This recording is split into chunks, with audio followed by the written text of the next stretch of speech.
What's up, YouTube? Capital G here, talking about 3 cards that I believe should definitively be banned on our next Forbidden Unlimited list in the TCG whenever it is that we get that list. And I think that some of these are problems right now with our metagame, and others are just going to become huge problems. Not even like fun little cards that maybe can swing a duel. I'm talking about cards like, oh, you open with that? Alright, well, I guess you just win, or I guess you create so much advantage, there's no point of me trying to fight this huge uphill battle. Cards that are going to warp entire metagames and just make the game not very fun. So I think that some of you guys will agree with these, but there may be some pushback, and if there is, that's perfectly fine. Just leave it in the comment section as to why you don't agree, or why you agree for that matter. So the first card I want to talk about should be pretty obvious. It's Grinder Golem. We've seen this card so many different times. Look, it isn't doing a ton on the YCS level because it isn't all that good in Spyral, because Spyral does need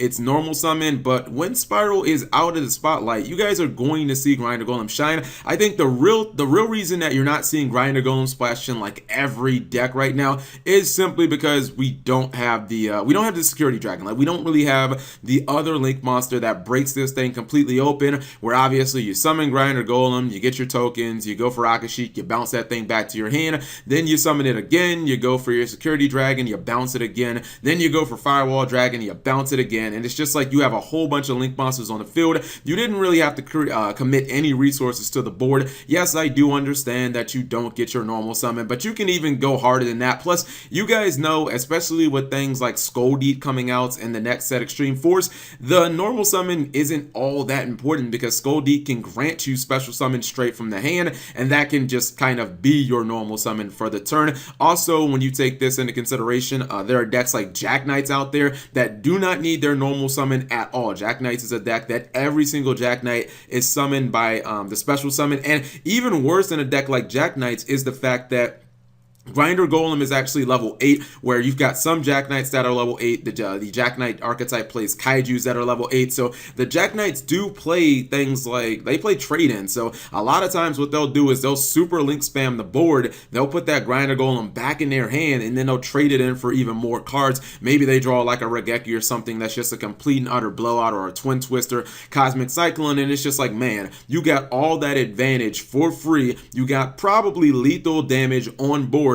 You weren't concerned about your normal summon at all, and you know, what did the opponent really get to do about it? Because playing around Grinder Golem from the opponent standpoint is incredibly difficult, because things like Ash Blossom and cards like Droll and Lockbird, they don't really do anything. Same thing about Gamma. You can't use Gamma because your opponent forces a Grinder Golem on your side of the field, so you do ultimately control a monster. Grinder Golem is just one of those shitty degenerate cards that I don't believe there is a skillful way to play this card. Even in the past, when Grinder Golem was played, it was mainly used with Infernal Tempest, and that's a whole nother level of degeneracy right there, where your opponent takes every single monster out of your deck, and then they banish some Necro Faces, and then that banishes even more. Like, that's not fun either. So I don't know, I look at Grinder Golem and I just think, has anything ever associated closely with this card ever been healthier? Has it ever been good? Like, I just feel like this is a card that used to be degenerate, but it was so obscure, it was kind of just worth ignoring. But now it's at the point where it's going to see like main deck play, it's going to see main meta play, and I think Konami should just get it out of the game. I also don't think that limiting it really does any help, because,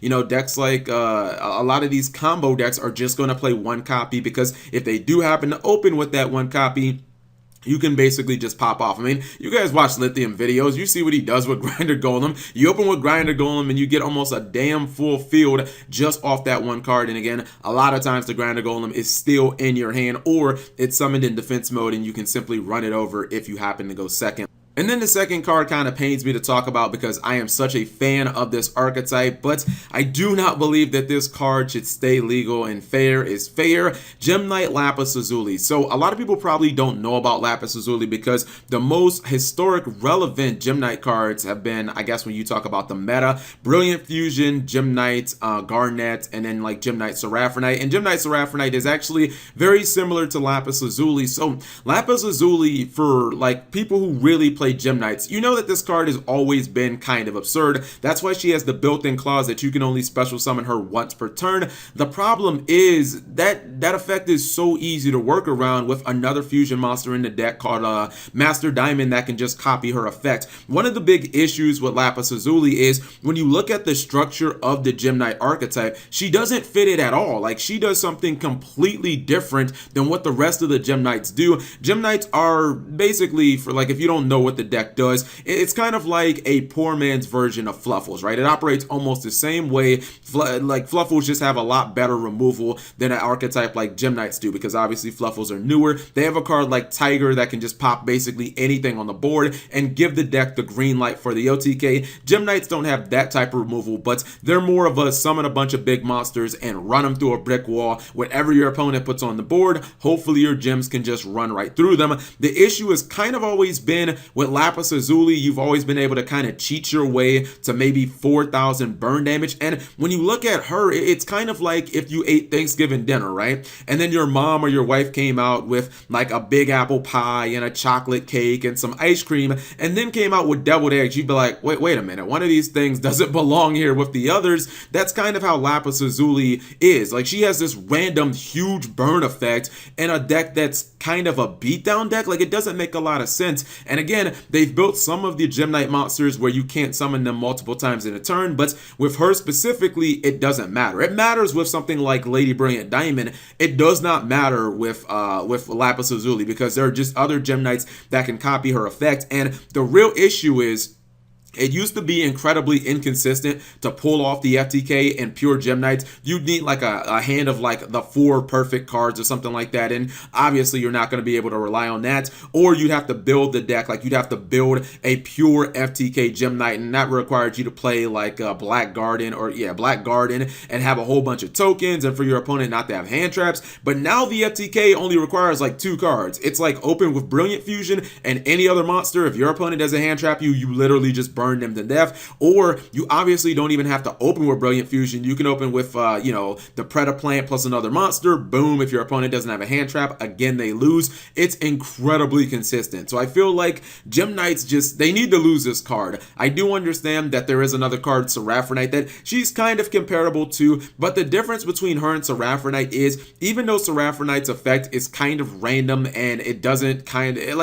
really mesh all that well with the other Gem Knight monsters, at least you can look at Seraphonite and say, before the Vrains era, Seraphonite could be, like, you could ideally go into Seraphonite and you could use Seraphonite to get additional normal summons for other monsters to get them out of your hands. Probably Gem Armadillo, but like you could actually see that it had some synergy with the monsters. The only synergy that Lapis Lazuli has is to reduce that 8,000. It's for the OTK, or to kind of cheese your way into a situation where you only have to do like 2,000 burn damage. And it feels like a really cheesy card in general. Like, your wins with Lapis Lazuli feel cheap, and they feel like they weren't really earned.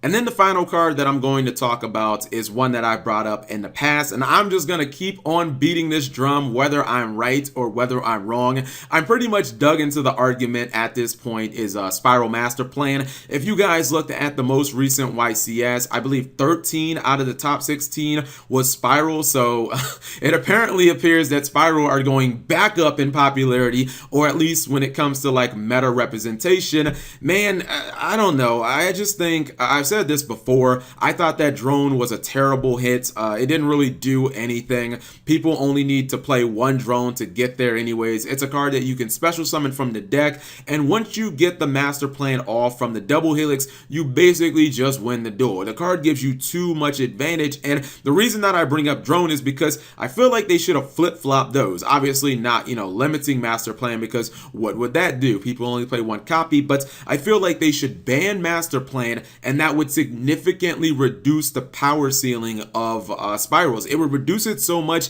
that so many people wouldn't be willing to play it. Like, maybe that would actually curb the deck. It would bring it down to the level of other decks, because the power ceiling of Spyrals is still so much higher than every other deck in the TCG. It's ridiculous. Like, there's a reason that these YCSs are having Spyral like 50% of the top cut, because its ceiling is it's so much better. Like, yes, people say it's a fragile deck, but but I mean, yeah, when you have a billion hand traps and evenly matched, I guess everything can kind of be considered fragile. But when your opponent doesn't have that hand trap, when they don't have that evenly matched, when they don't have that one specific card to stop you, you know that Spyrals is going to be able to basically lap every other deck around the field, and every other deck is going to need like an absolute broken hand to do anything close to what Spyrals does. So I think that Master Plan probably just needs to get axed, and it would allow other cards that from Spyral to actually go up. I mean, some people are looking at the Spyral Resort. That's fine. They'll probably end up hitting Terraforming anyways, but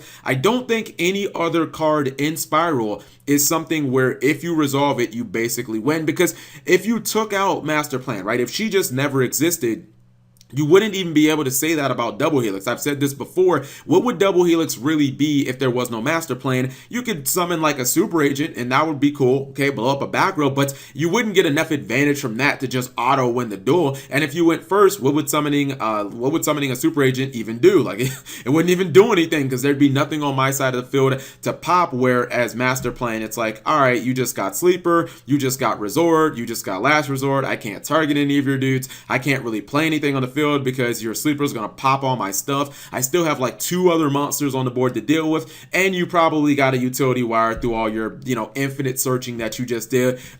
So it's like, how am I supposed to play through all of that plus a firewall where as soon as I normal summon, you just bounce the card right back to my hand? Like it's nearly impossible. I feel like Spyral Master Plan is the card that is just needed to take Spyral's power level from like a 13 down to like a 9 where the rest of Yu-Gi-Oh decks are. But you guys let me know. I mean, maybe I'm just completely off. I do feel very passionate about this, and I don't know, maybe Konami will hit some of these. I just feel like they're format warping cards, and I really don't think, I mean, maybe you could argue that Spyral Master Plan should be, I guess, the least likely or the card that is least worthy of being banned on this list because, maybe only people play one, but the other 2 cards I feel extremely passionate about. So whatever you guys think, leave it in the comment section below. Thank you guys for watching. As always, subscribe if you have not already, and turn on those notifications for daily videos.